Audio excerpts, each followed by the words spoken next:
Queridos amigos, qué gusto que nos permiten entrar una vez más a sus hogares.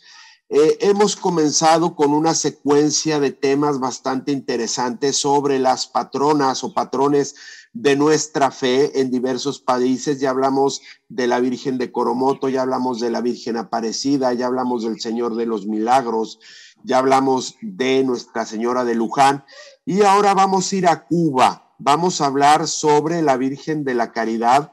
Nos acompañan Marlene González y Rodolfo y Adolfo Rivera. Marlene es cubana. Ella ha participado como adolescente, participó en la pastoral juvenil y en la formación en la iglesia de Camagüey, en la diócesis de Camagüey, y ha estado muy involucrada con los jóvenes en la pastoral. Y también participó en el segundo Congreso Latinoamericano que se realizó en Chile en 1998, representando a la Pastoral Juvenil de Chile. Nos acompañan Sister Yanis, Marina, Marlene y Adolfo, y les quiero dejar los micrófonos a Marlene y Adolfo. Platíquenos todo lo que quieran. Queremos saber la historia de Nuestra Señora del Cobre, cómo ha sido un instrumento vital para la fe. Algo que no dije de Adolfo. Adolfo estuvo participando durante varios años yendo como misionero mexicano a Cuba y le tocó enfrentarse con una realidad de una fe que se vive ahí en un sistema comunista que hacía o hace un poco más difícil. Sin más, les dejo con Marlene y con Adolfo. Bienvenidos. Muchas gracias, Jorge, hermana y Marina. Gracias por esta especial invitación de poder hablar de nuestra Madre del Cielo, la vocación a la Virgen, la Caridad del Cobre, llamada para todos nosotros los cubanos e incluso latinoamericanos que la conocen, la cachita o la mulata del Caribe o la mambisa, son las diferentes formas de llamar a nuestra Virgen de la Caridad. Yo vengo de un contexto, de un país comunista, donde la fe siempre ha sido muy oprimida, muy cuestionada. Lamentablemente, eso ha generado para muchos cubanos una incluso doble moral, porque ese sentido de trascendencia que tiene el ser humano de creer en algo más allá, pues se ha visto pues muy golpeado. Bueno, ahora le voy a pedir permiso de saludar. Ya me han quitado la palabra. No me va a dejar. Yo soy Adolfo. Yo conocí a Marlene mientras realizaba misiones de ayuda a la iglesia en Cuba y como una persona que nací en México en una cultura cristiana, muchas generaciones rodeadas de expresiones de la fe, de elementos de pastoral por todos lados. Cuando la conocí me llevé con esa sorpresa, la sorpresa de encontrar una comunidad, un ambiente social, donde en algún momento de la historia alguien puso la pausa, 1958, yo empecé a conocer Cuba en el 97, y durante 30 años como que todo el mundo metió en la congeladora los valores de la trascendencia y de la fe.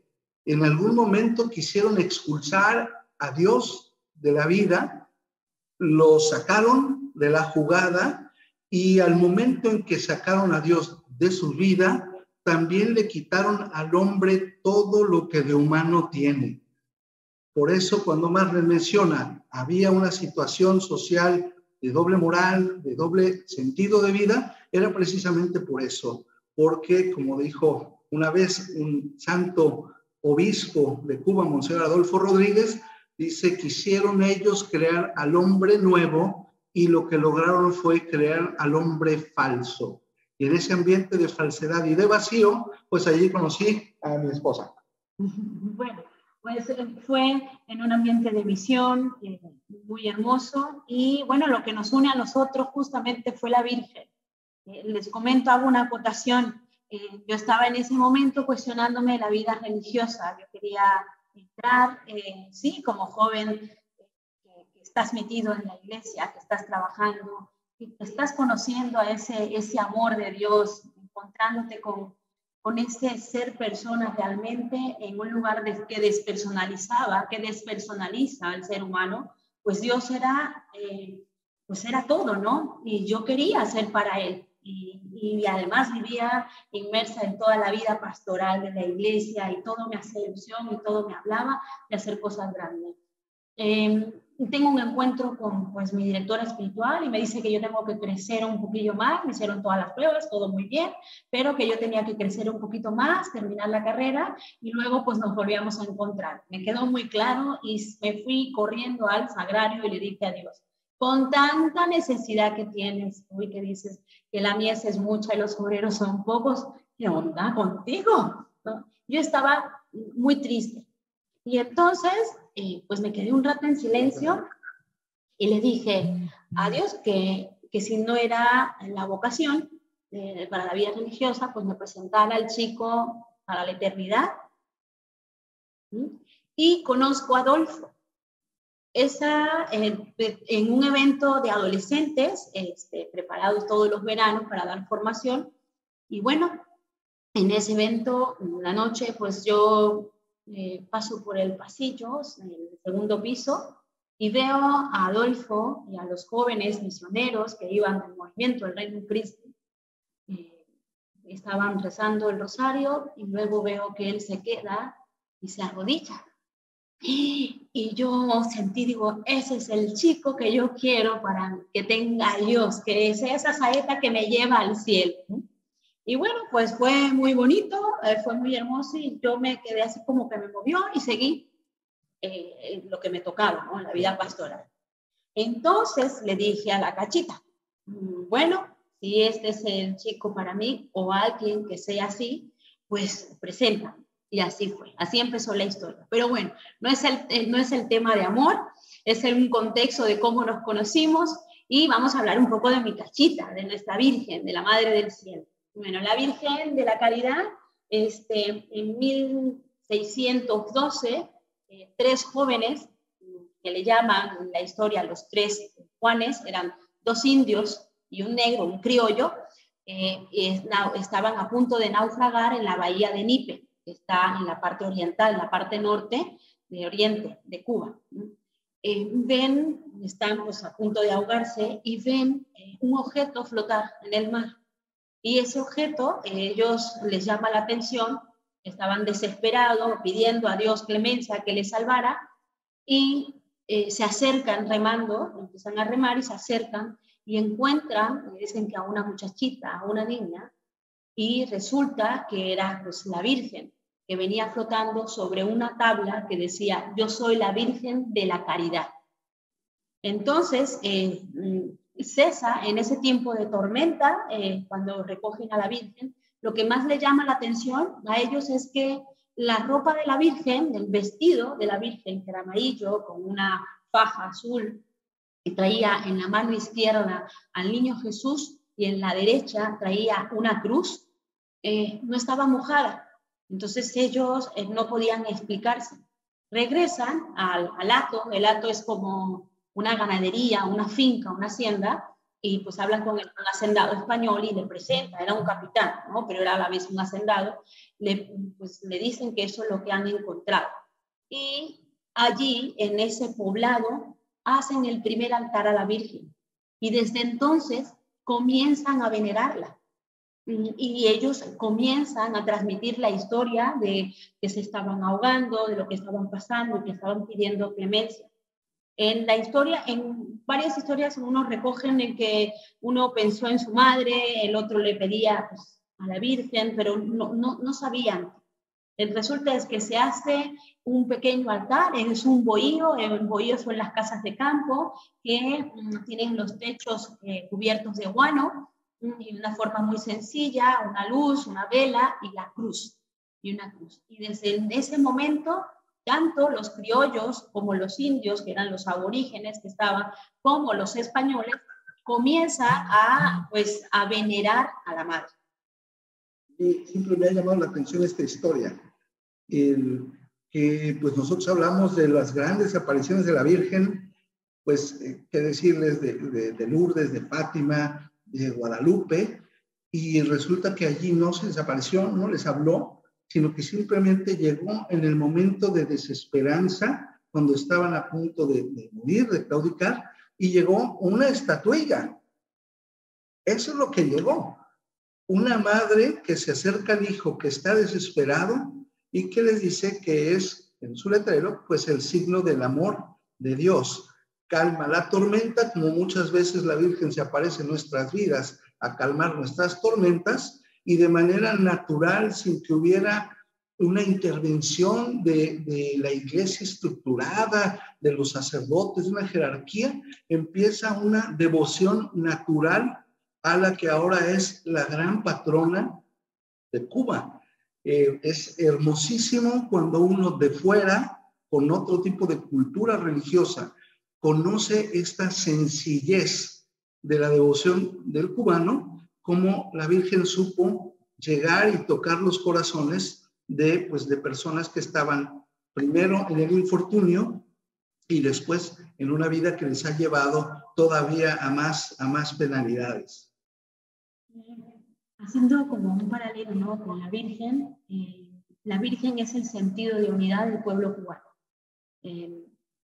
No importa si crees o no en Dios, pero la madre es el símbolo de unidad del pueblo cubano.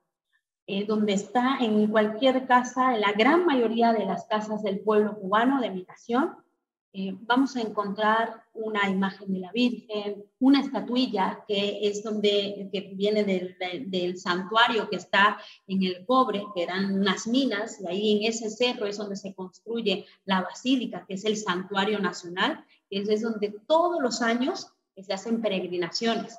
Y en Cuba vas a encontrar pues la Virgen, y quizás pues no es una fe profunda, una fe formada, pero cualquier persona, hasta los niños te dicen, esa es la mamita del cielo, esa es la mulatica del cielo, esa es la que me ayuda y me da las palancas, ¿no? Es la que está conectada con Dios. No saben más, no sabemos más, pero sabemos que esa es nuestra madre del cielo, que se puede ir nuestra madre natural, biológica, pero que ella nunca se nos va. Entonces, la Virgen siempre ha sido el símbolo de unidad y de identidad del pueblo cubano.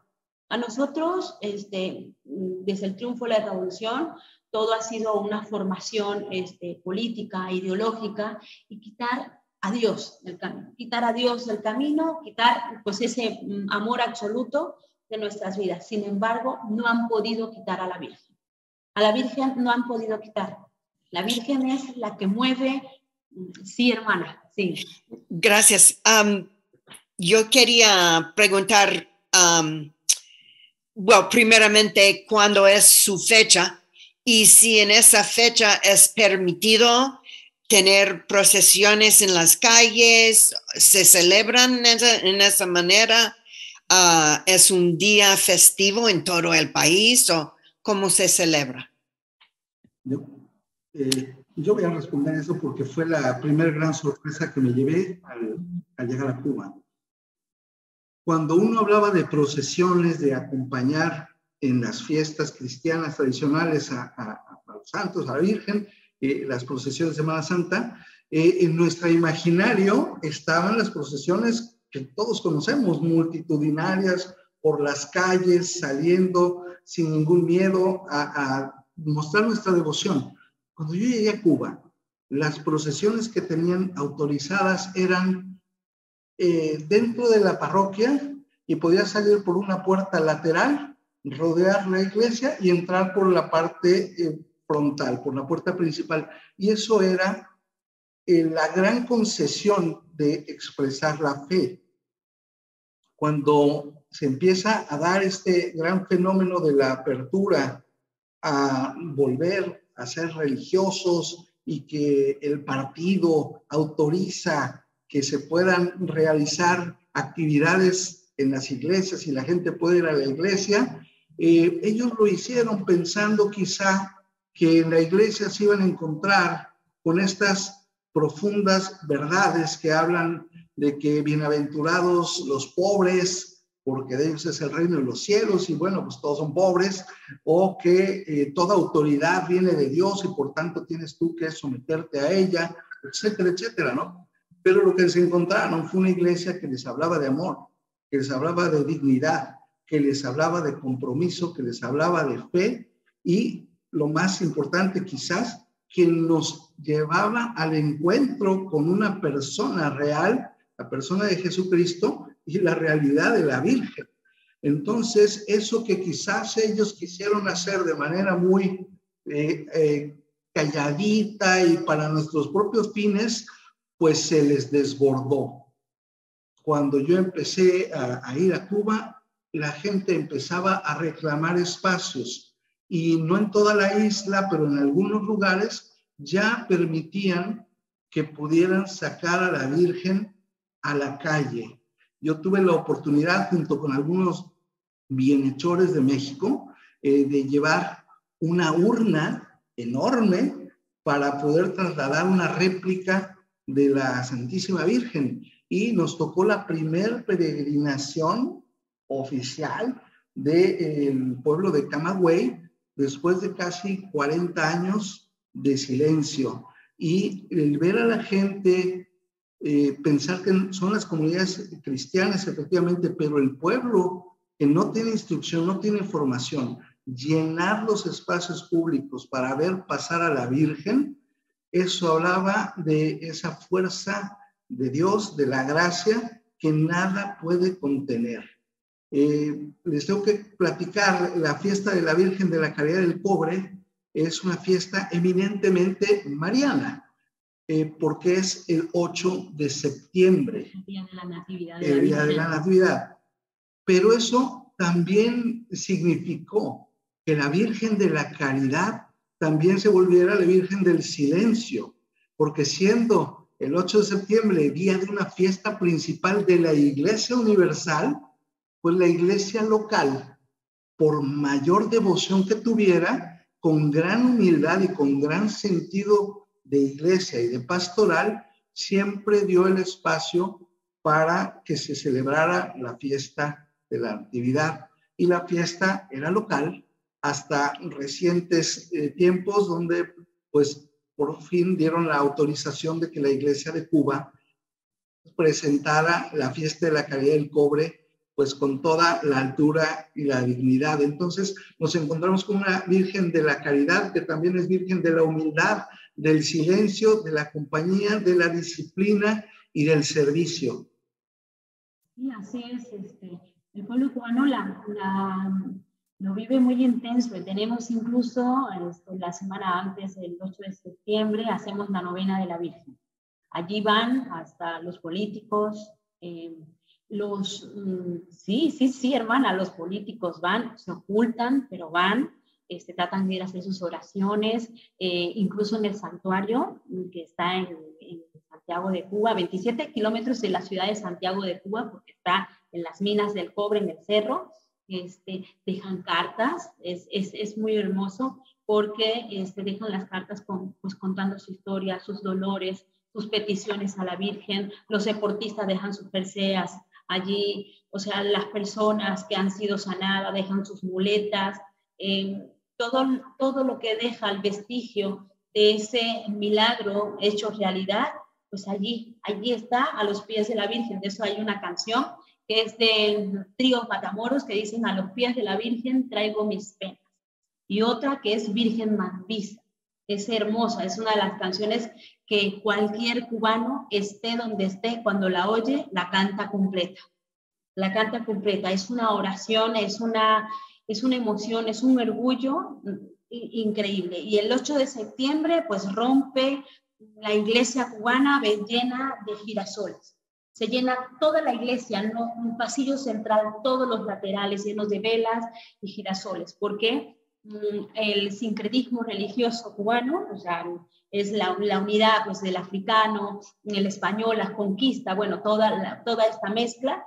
Como los africanos, los negros africanos no podían tener a sus dioses, entonces apropiaban las imágenes religiosas del catolicismo y pues por eso se hace esa unidad sincrética, ¿no? de la religión, ¿no? Entonces Ahí van los paleros, los santeros, los espiritistas, todo el mundo te encuentras en ese momento y todo el mundo ese día se lleva bien.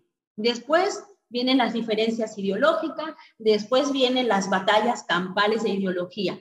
Entonces, la Virgen es esa, como esa mamá, que puede tener hijos que tienen diferencias, que no se llevan bien entre ellos, pero cuando llegas a la casa de la madre, aquí todo el mundo se lleva bien y punto. Y habló mamá, y todo el mundo se calla y dobla su rodilla.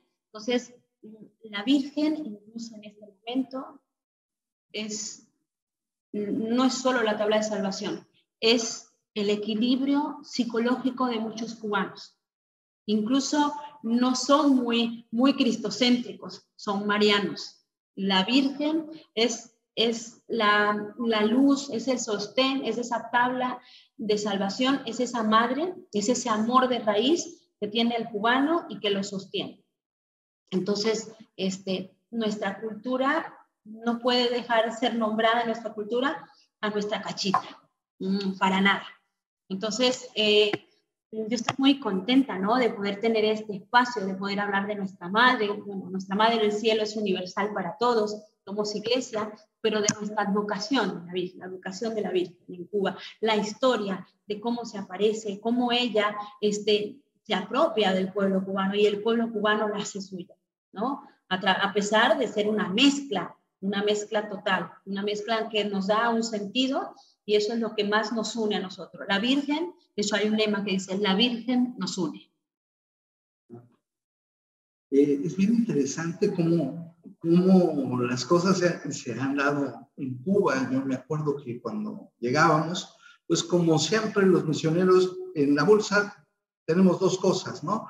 Dulces para regalar a los niños y quizás algún rosario, ¿no? Yo me acuerdo que un obispo recién nombrado, pues que veía que los mexicanos llegaban con ganas de hacer misiones, pero que eso era algo ilegal, estaba prohibido y que les podía meter en problemas, pues evitaban pues ponernos en situación de riesgo, y salvo un obispo que con mucha caridad era nuestro chofer y nos llevaba a las zonas pues de las afueras de la ciudad, para que pues hiciéramos un poco de experiencia de caminar las calles. Y yo me acuerdo que el obispo nos pidió dos cosas la primera vez que nos dejó salir. Uno, dice, no vayan a organizar nada, no abran ningún centro de devoción, no se les ocurra abrir algo que pueda poner en riesgo a las familias de aquí. Y dos, por favor, no regalen dulces, ¿no? Cuando regresó el obispo a recogernos, pues encontró que ya teníamos a todo el mundo en una casita para que iba a ser el centro de oración del barrio y que todos los niños tenían dulces en la mano.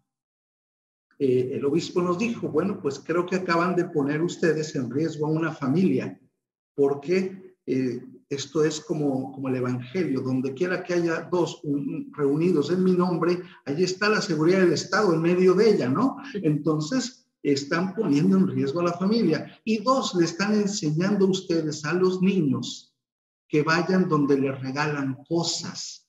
Dice, y nuestra iglesia es pobre y no tenemos nada que regalarles, ¿no? Este obispo ahora es el cardenal de La Habana, Monseñor Juan García, un gran misionero, un gran apóstol, Juan de la Caridad, un hombre santo, y todavía me regaña de vez en cuando y me dice, quiero decirte que la casita donde ustedes abrieron el centro de oración sigue siendo el centro de oración de la iglesia en ese lugar, ¿no? La Virgen tiene esa facilidad. Cuando no podíamos hablar de ella, cantábamos. Nosotros llevábamos rosarios y la gente no sabía qué eran, ni para qué eran.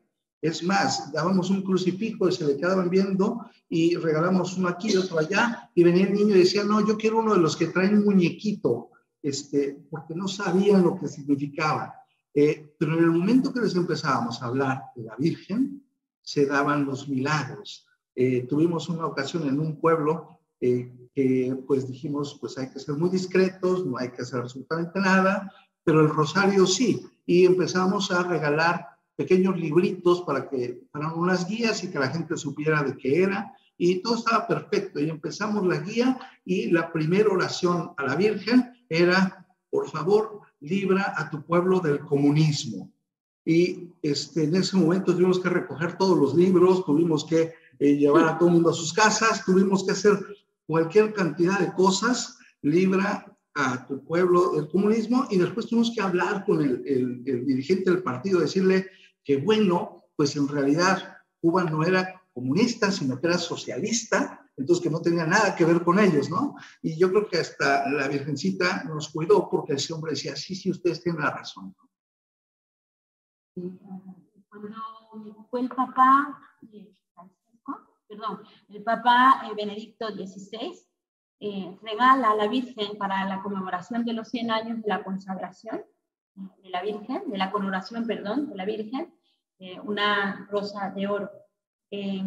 Todos tenían mucho miedo en la iglesia, eran muy, los obispos estaban preocupados, los sacerdotes, porque decían, bueno, pues van a entrar al santuario, van a robar, van a asaltar, pues estaban preocupados porque pues realmente había muchos objetos de valor en el santuario, pero una rosa de oro, y además fue presentada, pues movía todo. Pues las personas del pueblo, de la mina, o sea, del cerro, me dijeron que esa rosa era la rosa del cielo, para la Madre del Cielo, y que no te iban a tener ningún tipo de problemas porque ellos la iban a cuidar. Entonces, la iglesia permaneció sin custodias, sin guardias, nada, se abría, se dejaba abierta al público, había una persona normal, de los que ayudan, de la pastoral, se iba, había rotación, había momentos en que la iglesia ha quedado sola, y ahí está. Entonces, es ese cariño, es ese cuidado que tiene el pueblo, ¿no? Y la devoción. ¿Cómo la vive el pueblo cubano? Cuando ir al santuario, es un reto en Cuba por la situación de transporte. Es muy difícil moverse de un lugar al otro, incluso dentro de la misma ciudad, ir al hospital, llegar, si vives lejos, pues tienes que ir en bicicleta. Bueno, ir al santuario es todo un reto. Las iglesias en Cuba promueven siempre ese tener ese detalle, esa delicadeza de visitar a la Virgen en el santuario y crear pues esa cultura de cariño, de estar con la Madre en la basílica. Ha sido muy, muy impactante porque muchas personas que no creen van porque se les invita, pero no tienen ningún tipo de información, y cuando regresan de la basílica comienzan sus cursos de catecumenados, de vida sacramental, y muchos son los que llevan hoy en la iglesia, o sea, que los que han visitado en el centro, son los que llevan todos los rosarios que se hacen en las iglesias a las 6 de la tarde. O sea, mueven muchísimo. Antes decíamos eran las puras abuelitas, y es lo que estamos viendo, las mayores, que son las que pues siguen engendrando esa fe, ese amor. Hoy, desgraciadamente, pues estamos viviendo una frialdad espiritual intensa, pero las personas, fue algo muy, muy bonito que hablaba justo Monseñor Juan, no hay persona que no haya visitado el santuario y haya estado con la Madre, que no regrese con la Madre en el centro del corazón y quiere mover. O sea, es como la Virgen les toca el corazón. Es impresionante. Yo no era muy mariana, se los comento, no era muy mariana, yo era más de cristocéntrica, y Jesús. Y esos encuentros de estar en la basílica, el empezar a acercarse a la Madre, incluso mirar la estampa de la Virgen de la Caridad, es que todo el mundo, pero si es la Madre del Cielo, es la misma. No, el ver esa imagen, cuando yo veía pues a los 3 náufragos, que era Juan Moreno, Juan, el otro era Juan, eran los 3 Juanes, y esto decía, están en tribulación, están todo el tiempo pues, en problemas, o sea, se estaban ahogando, estaban muriendo, y ahí está la Madre, ahí se les apareció. ¿Cómo dudar del amor de esa Madre que los salva, que los rescata? Era una gran tormenta, o sea, se iban a naufragar, apareces tú y le dices, yo soy la Virgen de la Caridad, aquí estoy, aquí, y llegar, pasar la tormenta, no les comenté, o sea, en ese tiempo en el que empiezan ellos a remar para acercarse a la imagen, a la estatuilla y llevarla cuando la suben a su canoa, es como una pequeña balsita, suben a su canoa, cesa la tormenta y pueden ellos regresar. Entonces, pues son milagros, ¿no? Y digo, yo siempre, pues Jesús, pero si tú eres el vínculo que me llevas, ¿no? Que me llevas a Él. Entonces, para la iglesia cubana, la Virgen es ese móvil que levanta y asienta esa espiritualidad y también nos da identidad como cubanos. No importa lo que pensemos, no importa nuestra ideología, no importa incluso nuestra religión. Cuando se habla de la Virgen, hay respeto, hay cariño, o sea, no hay discusión. Solo la discusión hay cuando llegamos con los testigos de Jehová, pero aún así le decimos, esa es nuestra Madre del Cielo, y nada, o sea, respeta. Es muy bonito ver eso, ¿no? Y donde hay una imagen de la caridad, también llama mucho la atención cómo se presignan las personas ante la imagen. Entonces, eso habla de pues, una delicadeza, ¿no? Movida sin una formación. Podemos decir que no hay una cultura religiosa vasta, la Iglesia Católica se ha encargado de moverla, pero no es apoyada por el gobierno. Al contrario, de los planes de estudio, todo, cuando triunfa la revolución, todo eso desaparece.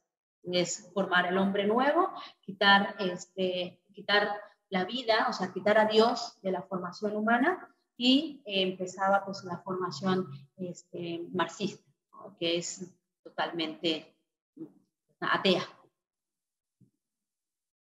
Algo interesante cuando uno visita el santuario de la Virgen de la Caridad, junto a la Virgen hay una bandera de Cuba.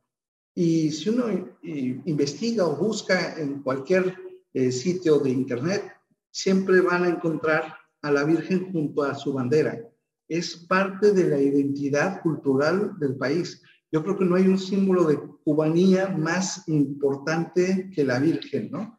Y incluso en el exilio, fuera de Cuba, el día en que los cubanos se unen es justo el Día de la Virgen. Pueden hacer relajo, pueden divertirse, pueden bailar, pero cuando se van a unir es el Día de la Virgen. Y creyente o descreído, ese es su factor de unidad. Bueno, ¿quisieran hacer alguna pregunta? Yo quería hacerle una pregunta a Adolfo, porque él hablaba que él llegó como en los 90s, y bueno, eso ya fue como hace 25 años más o menos. Nos hablabas de lo que había pasado antes, de las personas que habían llegado antes para empezar a como evangelizar, y nos contabas eso antes del programa. Estaba muy interesante. No sé si nos quieras contar un poquito más de esa historia.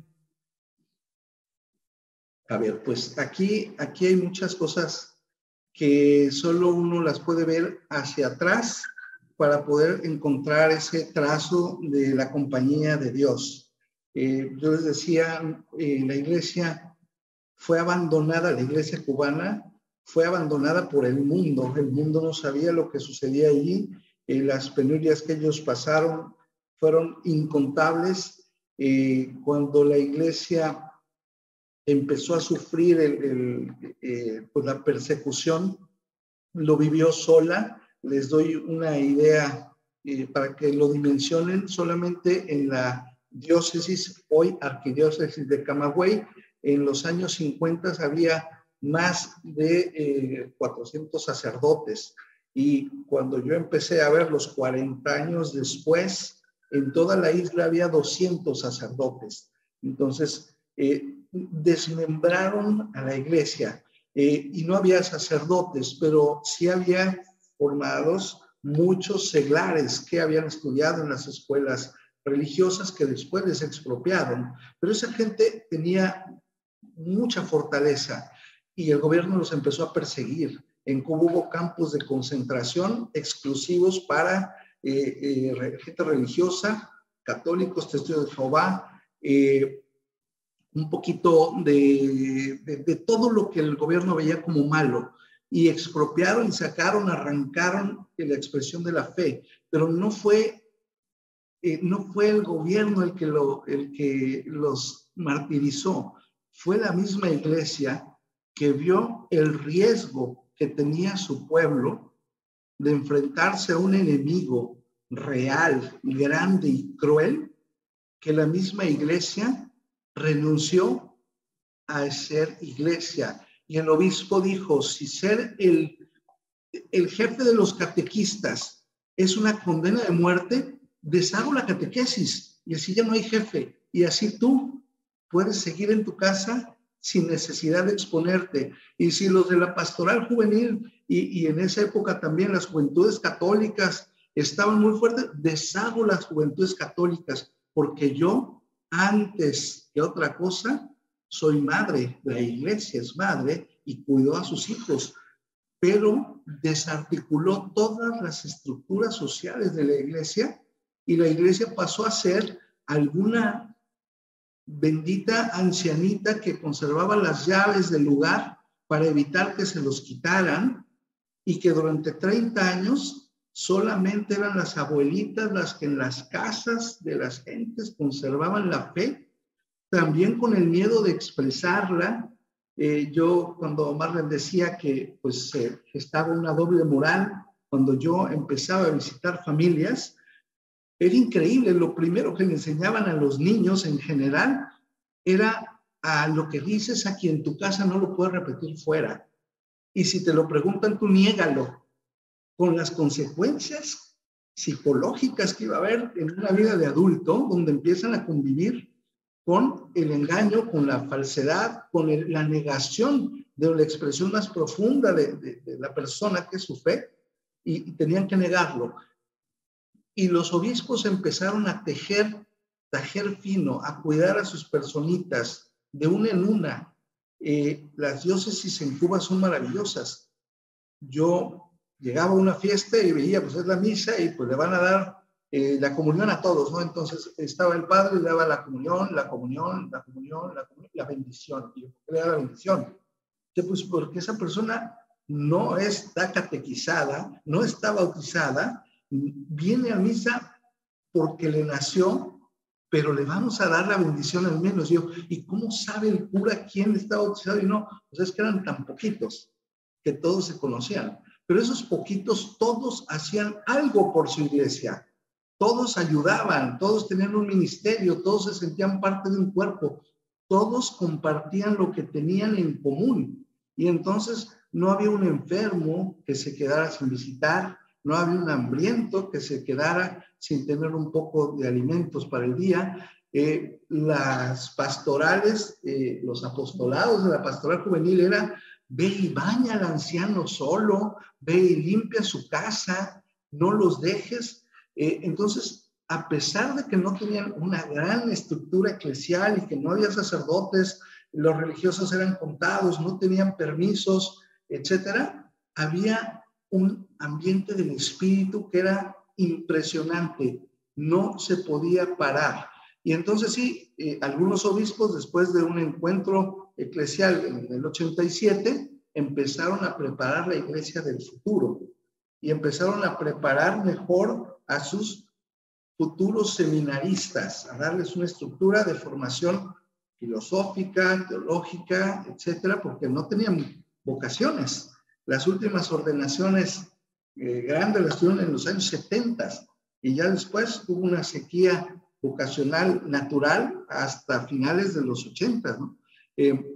Entonces, ellos empezaron también a cuidar a sus seglares. En el caso de Marlene, ella empezó a participar en actividades de la iglesia, aunque estaba bautizada y tenía la fe de su familia. Empezó a participar a los 13 años y tenían un pequeño grupito, yo le digo un dream team, que los iban formando, los iban cobijando, les iban instruyendo, les enseñaron a rezar y los probaron en la misión, de forma que unos años después la pastoral de adolescentes, la pastoral juvenil, la pastoral familiar, la pastoral de la cultura, ya tenía quienes lo iban a sostener. Y a pesar de pues, las carencias, pues Dios siempre proveía. Y allí es donde yo puedo decir que hay una gran providencia. Cuando a mí me tocó empezar a visitar la isla, me tocó hacer cosas que la iglesia llevaba muchos años sin hacer. No hacían misiones, no expresaban su fe, no salían a la calle, se cuidaban.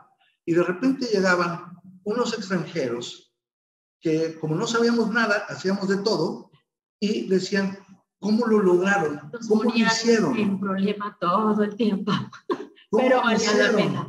Y decían, pues vinieron de misiones y no les pasó nada. Y entonces los jóvenes de las parroquias empezaban a misionar. Y eso fue un parteaguas cuando empezaron las misiones,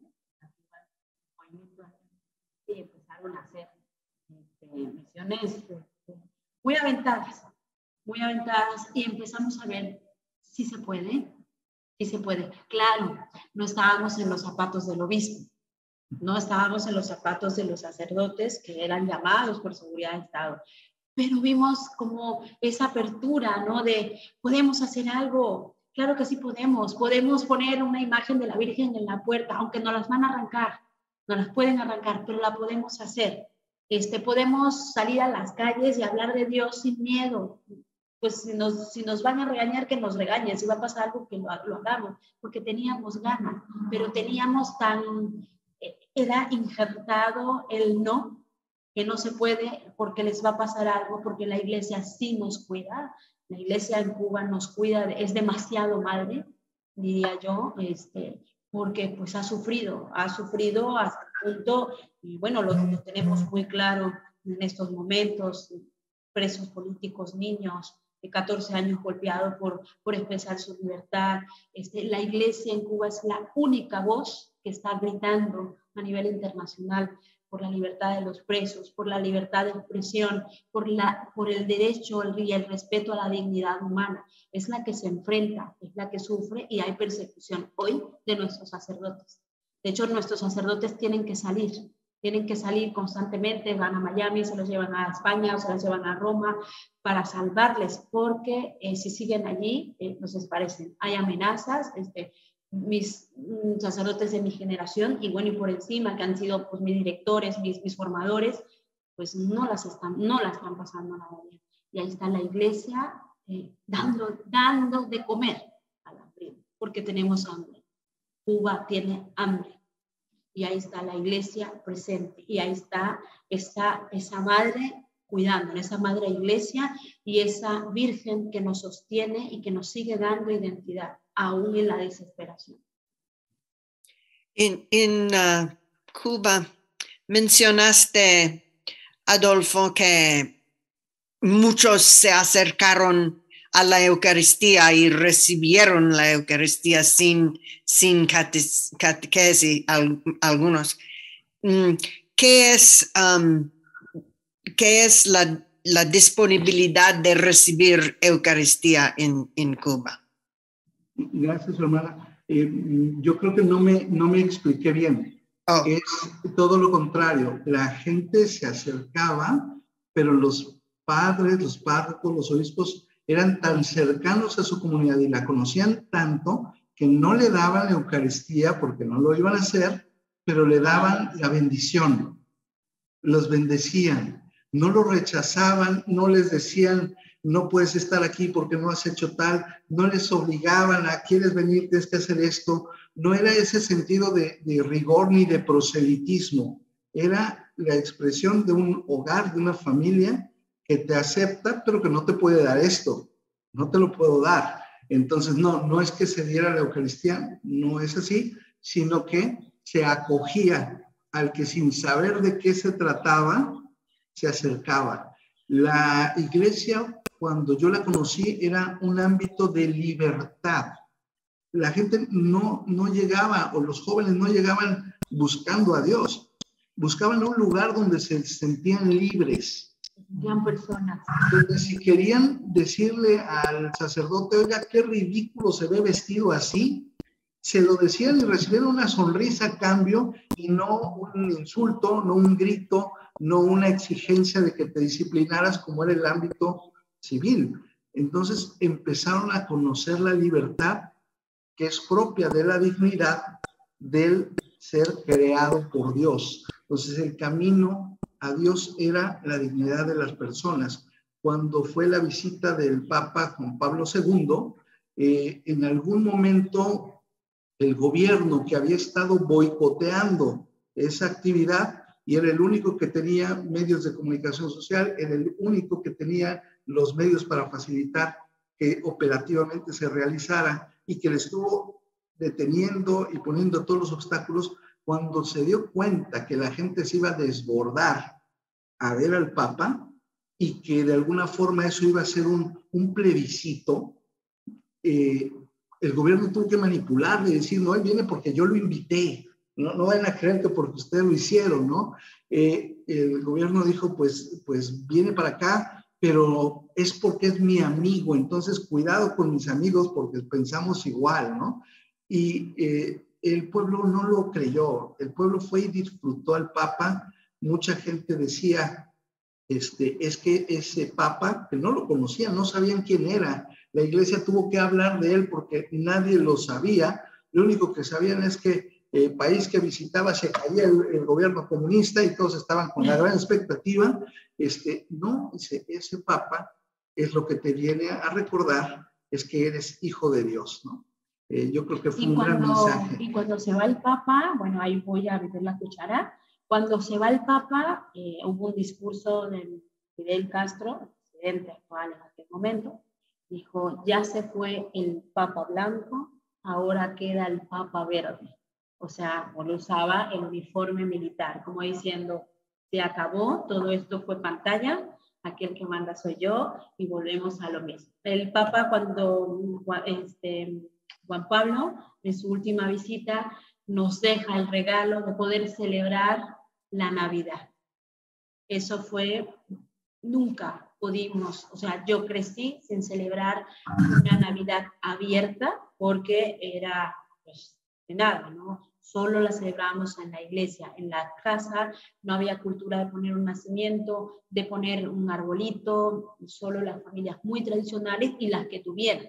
¿Por qué? Porque todo eso desapareció de nuestra forma de celebrar la Navidad, de hacerla presente de manera externa, porque no es que así se celebra la Navidad, pero sí de manera externa, visualmente es un impacto, es alegría, te invita, ¿no? Pues al festejo, ¿no? De la Natividad del Señor. No se podía. Mi abuelo, recuerdo, en un closet muy grande, en el cuarto, tenían un nacimiento y era un árbol, todo era de porcelana.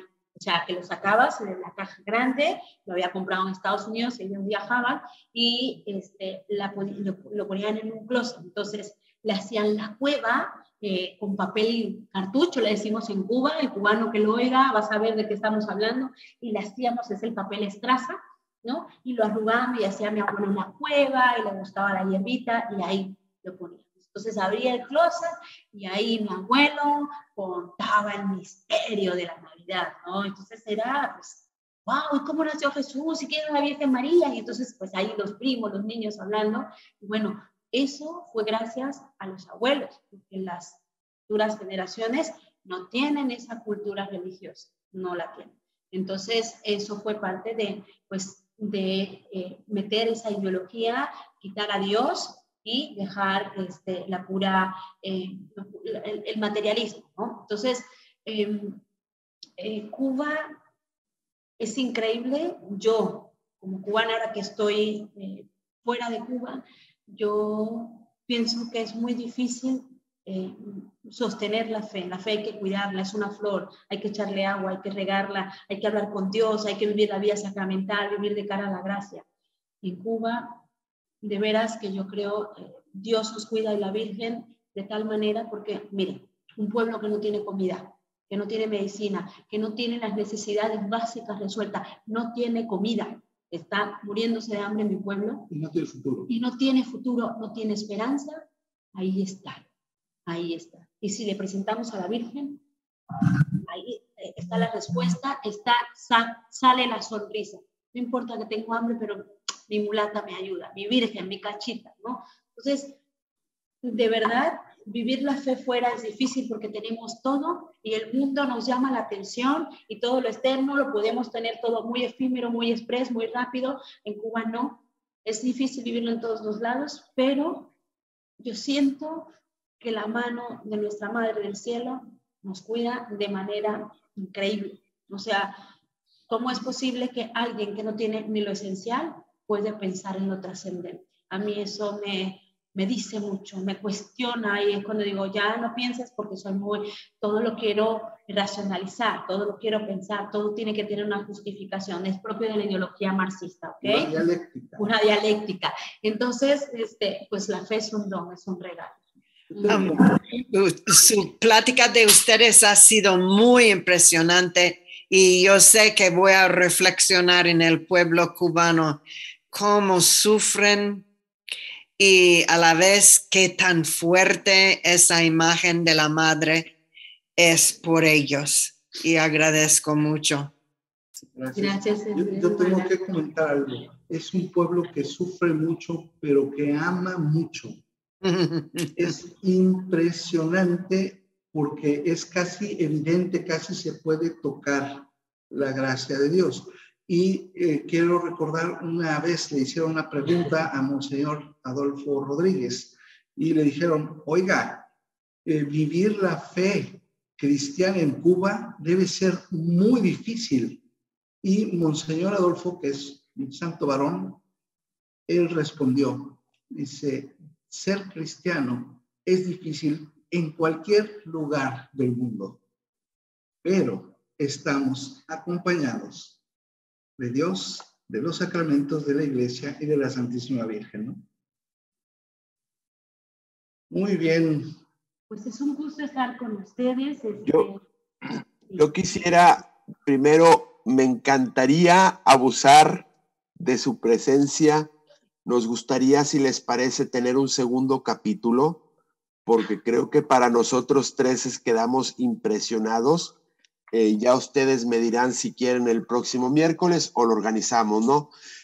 Ahorita que los oí hablar, le escribí un mensajito a Adolfo si podía sacar un trapito al sol. Y él sutilmente, bueno, te preguntaba a ti, Cuñez, ya sabes que Adolfo es mi hermano y por tanto tú eres mi cuñada. Y Adolfo, cuando estaba respondiendo así sutilmente, movió la cabecita como diciendo, ni se te ocurra, pero pues con la pena del mundo sí lo voy a hacer. Cuando Adolfo regresó de esas primeras misiones, en algún momento, pues yo le empezaba a preguntar que cómo estuvo, que esto y que el otro, y tú sabes que Adolfo es la persona más bondadosa y bonachona que conozco. Y hablando de eso, en algún momento, casi, y tú sabes, por uno. Sí, y tú sabes que él es muy fiel, un hombre de iglesia realmente entregado.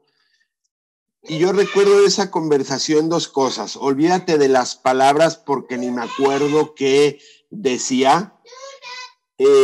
Una de las palabras era, nuestra fe es una cosa fácil.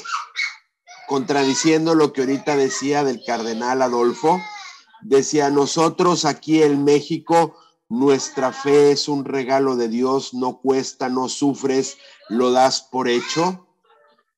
Dice, pero la fe en Cuba realmente es una fe vivida, es una fe que cuesta.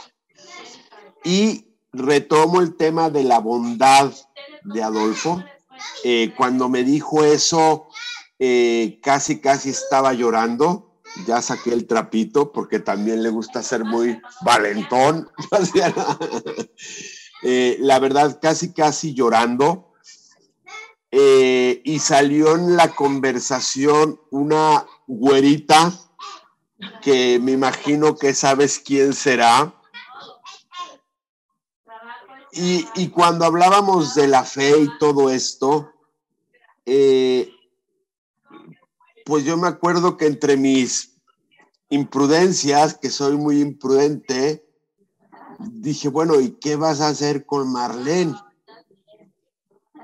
Nunca había visto a tu esposo, a tu amigo en aquel momento, a tu novio, no sé si ya andaban, creo que todavía no, furioso. Dice, que ni me la toquen, porque entonces sí voy a sacar toda mi formación, todos mis valores, toda la doctrina que tengo, y se van a encontrar, no dijo un demonio, pero se van a encontrar con el verdadero Adolfo. Entonces, con eso te puedes dar una idea de cómo tu cachita, como tú dijiste al inicio del programa, te cuidó y te protegió y te iba a poner con un buen hombre. Vamos a hablar de la otra parte. Creo que también Adolfo se ha habido potenciado en su vida y enriquecido con tu presencia. Es una persona igual, pero completamente distinta. Y creo que los dos me entienden perfectamente lo que quiero decir. Les agradecemos de corazón su vida, su ejemplo, y pues por abrirnos los ojos. Realmente esto, para los que no conocemos Cuba, para la gran mayoría de los latinos o hispanos, no sabemos de esa realidad y vemos eso que aunque aquí no se aplique, a uno no sabe lo que tiene hasta que lo pierde.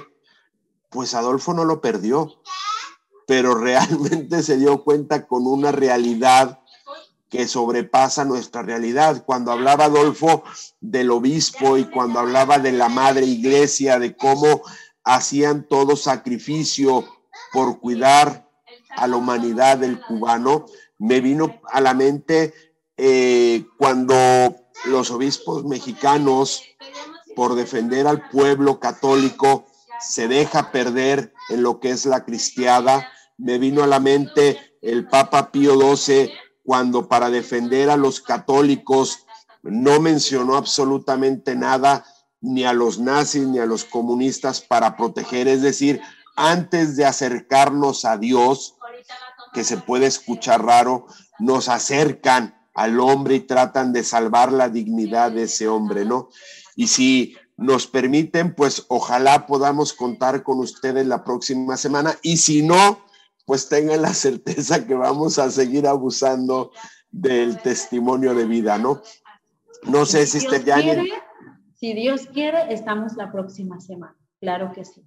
Todo Perfecto. Lo que contribuya al bien, y no es que seamos un bien, pero lo que sea para ayudar a crecer a nuestra iglesia, a nuestra gente, a mirar lo trascendente, pues aquí estamos.